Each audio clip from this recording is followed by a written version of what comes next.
आज दिल्ली के मुख्यमंत्री, आम आदमी पार्टी के मुखिया आदरणीय केजरीवाल जी दक्षिण हरियाणा में आ रहे हैं। ये लगभग इनका पहला दौरा है इस क्षेत्र में, और क्योंकि वे उनकी जन्मभूमि है, मैं उनके आने पर उनका स्वागत करता हूं। और हरियाणा के किसानों की तरफ से मेरी एक छोटी सी मांग है कि दक्षिण हरियाणा की सारी मरुभूमि जो पानी की कमी की वजह से सूखी है, किसानों की फसल खराब हो जाती है, हरियाणा सरकार को हर साल उनको मुआवजा देना पड़ता है। और कल ही माननीय सुप्रीम कोर्ट ने भी फैसला दिया है कि हरियाणा के हक का पानी हरियाणा को मिले।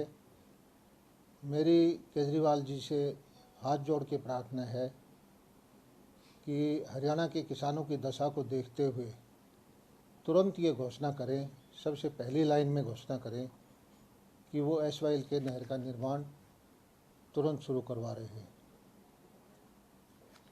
मैं भी उनका स्वागत करूंगा, हरियाणा के किसान भी उनका स्वागत करेंगे। और जो हमारा सरप्लस पानी कभी बार पाकिस्तान में बह के चला जाता है, हमारे किसान पानी के लिए तड़पते रहते हैं, तो हरियाणा के किसानों को भी अपने बेटे से ये उम्मीद है कि वो ज़रूर न्यायोचित फैसला करेंगे और एसवाइएल नहर के निर्माण का तुरंत आदेश देंगे। तो आज सुनहरा मौका है कि केजरीवाल जी और भगवंत मान जी हिसार में इस चीज़ की घोषणा कर दें।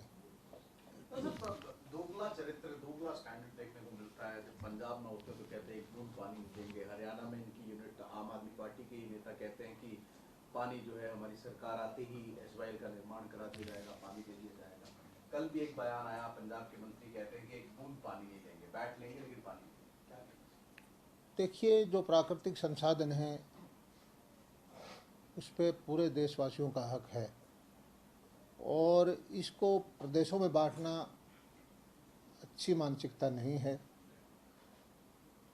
पानी कम भी है तब भी एसवाइएल नहर का निर्माण करवाना चाहिए, क्योंकि ये नहर जो बनी है भाखड़ा कनाल बहुत पुरानी हो चुकी है, जर्जर हालत में है, इसकी रिपेयर कभी हुई नहीं। खुदा ने खास्ता इसमें कोई दुर्घटना घट गई तो पूरा राजस्थान, दक्षिण हरियाणा पीने के पानी के लिए भी तरस जाएगा। तो नहर का निर्माण करवाना अति आवश्यक है। बार बार ट्रिब्यूनल ने इसके हक में फैसला दिया है, और मैं तो एक चीज़ कहता हूं कि अगर पानी कम ज़्यादा है तो इसके ट्रिब्यूनल हैं, आयोग हैं, तरह तरह के संगठन हैं, वो फैसला करते रहेंगे। नहर के निर्माण में कोई देरी नहीं करनी चाहिए। सर ये 212 किलोमीटर का एक पैक्ट ये है, एसवाइएल का नहर का निर्माण हो रहा है, और 90 किलोमीटर में हरियाणा के हिस्से में लगभग काम पूरा है। लेकिन जो पंजाब का हिस्सा है उसमें 193 किलोमीटर का जो एरिया बनता है उसमें 42 किलोमीटर तो ऐसी जगह है सर जहाँ पर जमीन ही मतलब वापस किसानों को दे दी गई है। पूरा एक तरह से जो दिशा थी वही खत्म हो चुकी है। तो आपको लगता है कि पंजाब इस मूड में है भी, क्योंकि पंजाब ने तो लगातार इसका विरोध किया, हर बार विरोध किए, तो ऐसे में कोई रास्ता निकलता दिख रहा है आपको?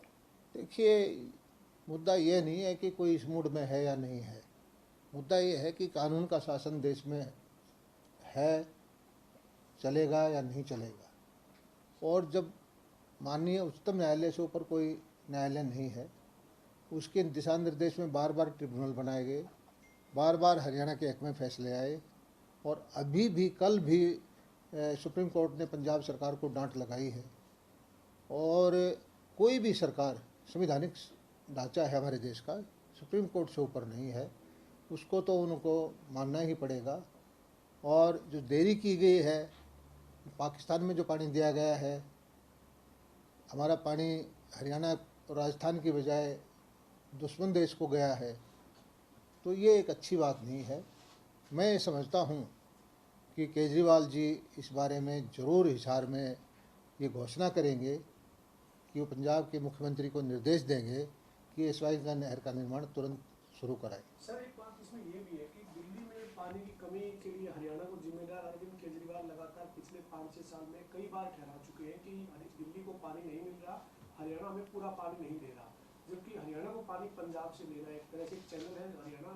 तो ऐसे में ये दोहरे मापदंड मानते हैं अरविंद केजरीवाल की दिल्ली में पानी की कमी के लिए हरियाणा को जिम्मेदार ठहराना, दूसरी तरफ पंजाब से पानी नहीं मिलने के कारण एक तरह से उनकी पार्टी की आज सरकार है, वो सुप्रीमो है अपनी पार्टी के, हरियाणा से उनका नाता है, हरियाणा से वो संबंध रखते हैं। तो ऐसे में उनसे आप जो मांग कर रहे हैं तो उनको दिल्ली के हितों के लिए ज़्यादा सर्वोपरि होने चाहिए हरियाणा के। दलाल साहब, केजरीवाल साहब तो आपके हल्के के बेटे हैं, तो आपके हल्के में पानी की सबसे ज़्यादा कमी रहती है, तो उनका और ज़्यादा बड़ा फर्ज नहीं बनता फिर आपके हल्के के लिए, मेरे प्रदेश के लिए? केजरीवाल जी शिवानी के रहने वाले हैं, वहीं उनके पुश्तैनी परिवार रहा है, खेड़ा गांव में उनका संबंध है। और दुर्भाग्य से ये केजरीवाल जी की एक आदत रही है कि जब भी जहाँ भी कोई समस्या आती है तो उसका लांछन वो दूसरे प्रदेशों पे लगाते गए। पराली की धुआं की समस्या आई तो हरियाणा पंजाब के किसानों पर आरोप लगाते रहे। पानी का दिल्ली में अपना प्रबंधन उनका ठीक नहीं रहा तो हरियाणा पे आरोप लगाते रहे कि पानी हरियाणा नहीं दे रहा, जबकि हरियाणा के पास अपना पानी का कोई स्रोत है ही नहीं। हमारे यहाँ तो पानी या तो भाखड़ा से आता है या जमुना के ऊपर पहाड़ों से आता है। कोरोना में के टाइम में ऑक्सीजन की कमी हुई तब भी आरोप दूसरों पर लगाते रहे।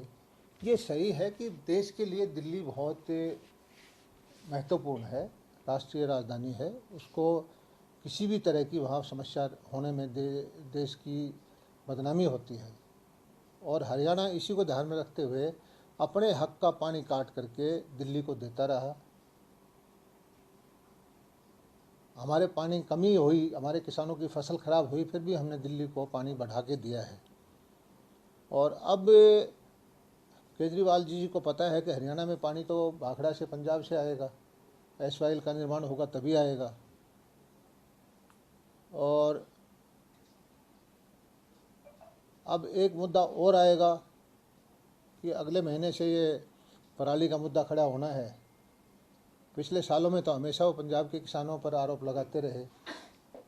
इस बार देखते हैं कि पंजाब के किसानों पर आरोप लगाते हैं या सिर्फ हरियाणा के किसानों पर आरोप लगाते हैं।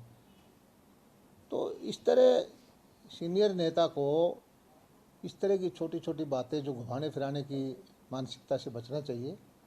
देश के विकास के लिए, और देश एक है और हरियाणा भी उतना ही महत्वपूर्ण है जितना दिल्ली है, क्योंकि 3 तरफ से हरियाणा है।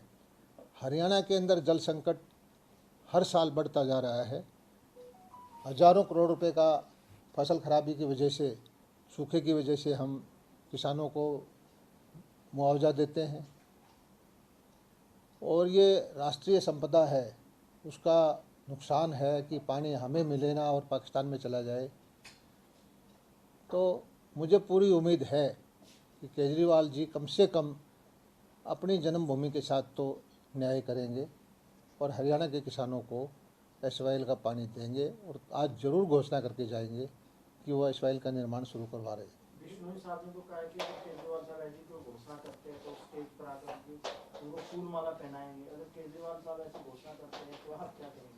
मैं खुद पहले भी बोल चुका हूँ, अगर हरियाणा का पानी की घोषणा केजरीवाल जी कहते हैं, मैं भी उनका स्वागत करूँगा और पूरे हरियाणा के किसानों की तरफ से भी उनका पूरा सम्मान करेंगे। सर उनकी पार्टी के जो नेता हैं सुशील गुप्ता, वो अभी चंडीगढ़ में प्रेस कॉन्फ्रेंस कर रहे थे इसार कार्यक्रम को लेकर, तो वो कह रहे थे कि ये एसवाईएल और ये वो चीज़ें हैं जो इतने सालों से उलझे हुए हैं, लेकिन आप बात कीजिए शिक्षा की, आप बात कीजिए हेल्थ की, हम वो देने के लिए लोगों के बीच में आए हैं, हम वो दे रहे हैं लोगों को। ये तो बात लोगों को बहकाने के लिए इस तरह की बातें होती हैं। खैर उनके लिए, सुशील गुप्ता जी व्यापारी हैं, शहर के आदमी हैं, उनके लिए महत्वपूर्ण नहीं होगा पानी। मैं किसानों का मंत्री हूँ और यह हरियाणा किसानों का प्रदेश है। हमारे लिए पानी से बढ़ के कोई भी चीज़ महत्वपूर्ण नहीं है। और हरियाणा के किसानों को पूरी पूरी उम्मीद है कि आज केजरीवाल जी भगवत मान जी को निर्देश देंगे कि नहर का निर्माण शुरू करवाएं। इसके अलावा एक और मुद्दा है सर, अभी व्यापारी जो आड़ती जो वो 9 सितंबर से हड़ताल पर जाने का उन्होंने कहा है। वो कह रहे हैं जो फीस मार्केट फीस का कोई जो उनका मांग है, क्या वो आपसे उनकी कोई प्रतिनिधिमंडल की मुलाकात हुई हो या उनका इशू क्या चल रहा है सर, क्या वजह है ये? ये एक मुद्दा और है कि कुछ व्यापारी लोग गोहाना में 10 तारीख को प्रदर्शन कर रहे हैं और ये लगभग जब भी मंडियां चलती हैं इस तरह की बातें कोई न कोई मुद्दा ढूंढ के जो लोग राजनीतिक तौर पर कहीं जुड़े हुए हैं वो आंदोलन करने की कोशिश करते हैं। और अभी ये भ्रम फैलाया जा रहा है कि जो व्यापारी किसान की धान खरीदेगा सरकारी परचेज के अलावा उसकी पेमेंट भी सरकार में जमा करा करके किसान को जाएगी। ये सरासर गलत है, दुष्प्रचार है। हम सीधी पेमेंट चाहते हैं किसानों की हो और जो सरकारी परचेज होती है उसकी हम सीधी पेमेंट करते भी आए। प्राइवेट जो परचेज है उसकी किसान और व्यापारी के बीच के आपस में जो भी संबंध है वैसे करे। हमारा ध्यान इस बात की है कि जो मंडी का टैक्स है आड़त किसान की बजाय उसको आड़ती को मिले, मार्केटिंग बोर्ड को उसका मंडी टैक्स मिले। और कोई भी चीज़ का कोई नया कानून कायदा हमने नहीं लेके आए हैं। ये ज़रूर चाहते हैं हम कि हमारी मंडी के अंदर जो फसल बिके हरियाणा के किसान की पहले बिके। हरियाणा की मंडियां हरियाणा के किसानों के लिए पहली है, पहला हक है। और उसके बाद जो है जो व्यापारी चाहें कहीं से भी कुछ भी करें, हरियाणा के किसानों का हित देखना मेरा दायित्व है। ये क्या मतलब अभी जो आड़ती है वो ये कह रहे हैं सर कि अगर हम प्राइवेट अगर धान खरीद रहे हैं सर, तो उसकी खरीद की एवज में जो हमें हमसे फीस सरकार लेने की बात कर रही है वो हम फीस क्यों दे रहे हैं? उनका यही विरोध है। नहीं, मंडी का तो मंडी में जो कोई भी चीज़ खरीद फरोख्त होती है उसका मंडी का कानून है कि वो पहले भी देते आए, अब भी दे रहे हैं, आगे भी देंगे। तो अब उनका विरोध क्यों है सर? नहीं, विरोध तो उन्होंने भ्रम फैलाया गया कि जो धान खरीदेंगे व्यापारी उसके पैसे सरकार में जमा होंगे, सरकार किसान को देगी, जो कि सरासर झूठ है। ये जो कुछ सरकारी विरोधी ताकतें हैं वो हमेशा ही मंडी चलने के वक्त में कुछ न कुछ इस तरह के मुद्दे खड़े करती हैं। ऐसा हमारा कोई इरादा नहीं है। प्राइवेट खरीद के अंदर किसान को जो व्यापारी है वही पैसे देगा। दूसरा एक और है कि मंडियों में कहीं समस्या आती है तो हमारे पास 700 से ज़्यादा FPO हैं, फार्मर प्रोड्यूसर ऑर्गेनाइजेशन।